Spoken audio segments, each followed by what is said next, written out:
is Frank Holmes. This presenter is Terry Rollins. And then on deck is going to be Dennis Howlett. And this presenter is going to be Jerry Taylor. And we'll bring the microphone over. Unless you want to come up and... I'm talking about Terry tonight.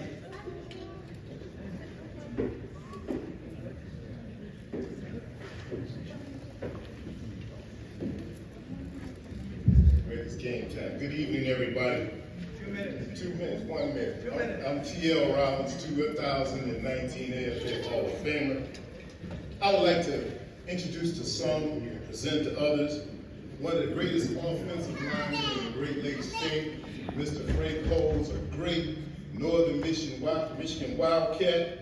We want to give a shout out to our Detroit brothers from the Detroit Bucks and Detroit Steelers, because we had 2 brawls in the game. Okay? I'm sure Mr. Culver, now you know who Mr. Frank Holmes is. Again, I said I want. Also, it's one of the games that we played the Detroit Bucks in the playoff. Coach Robert Hunt's first-string quarterback got hit so hard, the ambulance came onto the field and stopped the game. I believe his name was Mark Cunningham. I just saw. And also, I just want to let you know that Mr. Frank Holmes wrestled the bear, walked through alligators, and Howard cleaned an elephant and let go so his teammates can do hip and slide. So, again, one of his mottos was for the game, where can you go on a Saturday night and bust some heads and kick some tails and not go to jail for it? Ladies and gentlemen, Mr. Frank Holmes.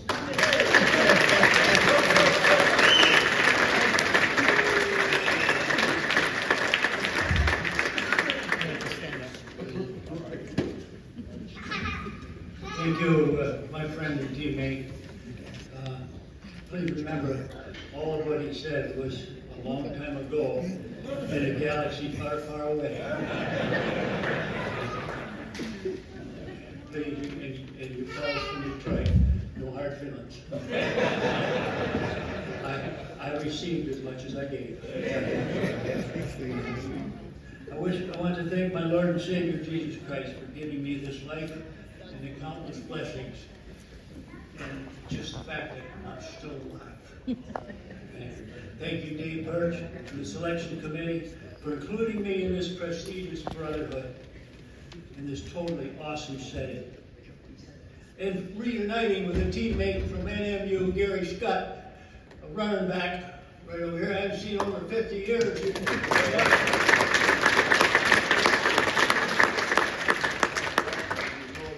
If it weren't for my family's support, none of this would have been possible. I'm eternally grateful. Our family always traveled together to games. In fact, my older son and I played several games alongside each other.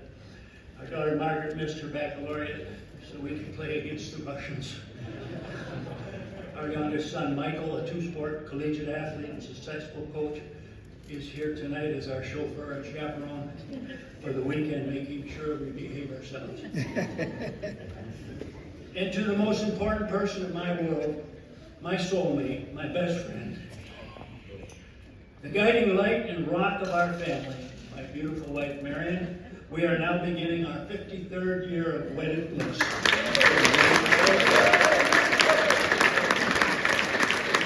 The journey through life has been like no other. And to top it off, her knowledge of sports, her analytical ability, and intuition rival any coach. Now about semi-pro football. It's not complicated. In fact, it's quite basic. I came to a conclusion early on that 2 things were important: a sense of humor and a fairly high tolerance for pain. As for the latter, on any given Saturday night, you are assured of getting your bell rung. You may think you're pretty tough, but there will always be that one guy out on every team who shows up and lives for the opportunity to hit you. As my father used to say, be careful if you get in a fight with someone who likes to fight. It probably won't end well.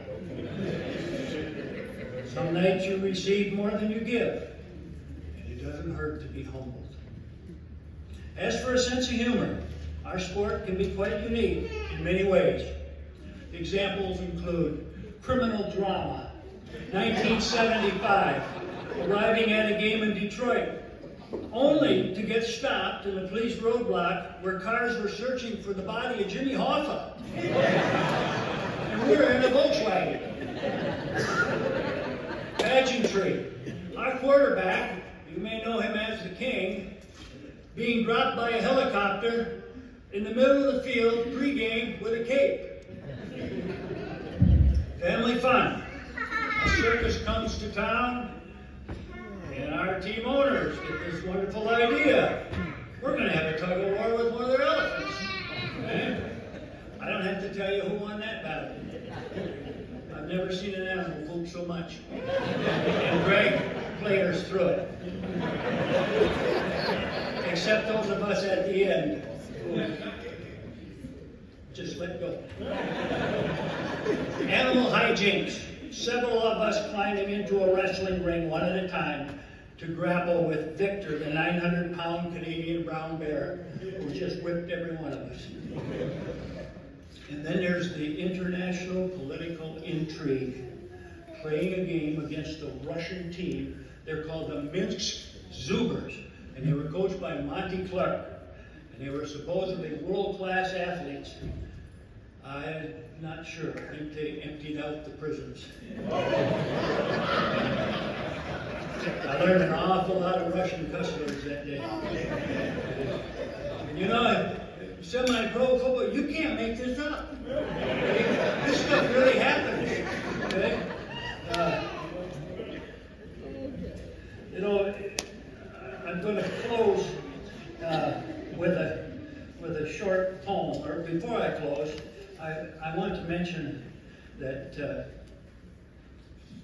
I lost my place here. Not unusual. At least I still know I'm in Ohio. But the day, as they say, the day isn't over. I'd like to, before I close, I wrote a short poem. You know, as you get older, there's that I word, okay? First thing you lose is your power tools, okay? They take them away from you, and for good reason, all right? Then they work on your automobile, okay? They hide the keys on you. And they put a phone on you so they keep track of you, you know? And they think that you're serious when you go in somewhere and say, will someone help me get home? Is this Walmart? But anyway, getting old isn't so bad. Okay? It really isn't. But I'd like to close with just a short poem. And first of all, I'd like to challenge all of us to use our platform here to promote semi-pro, okay? And to stress the importance of the health and safety of the participants at all levels. And I stayed up at night. This is one of the other things you do when you get older, because you wake up 18 times a night. So you might as well stay up and listen to Coast to Coast radio. Okay? I started writing poetry and painting rocks. Rocks are free.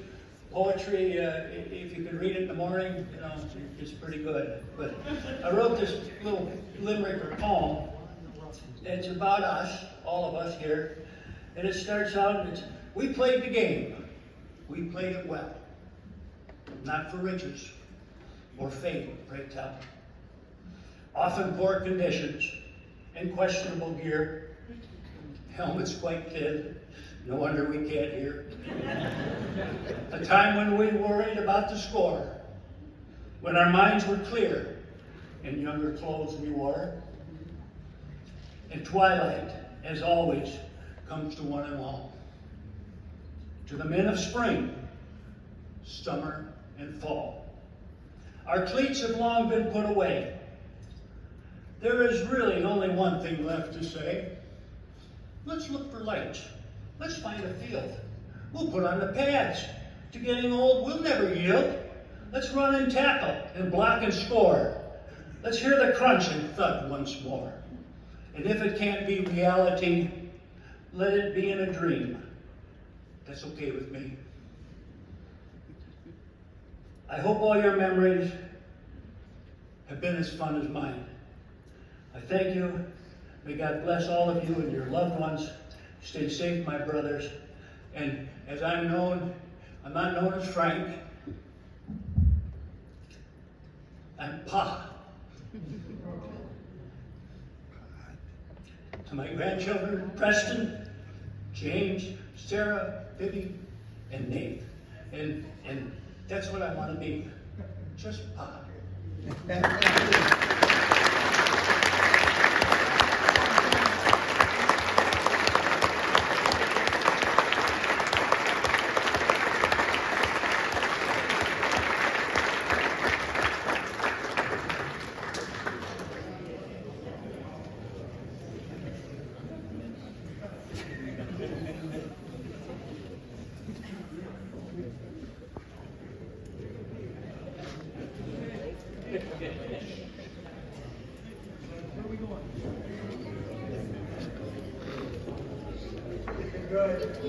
Looking good.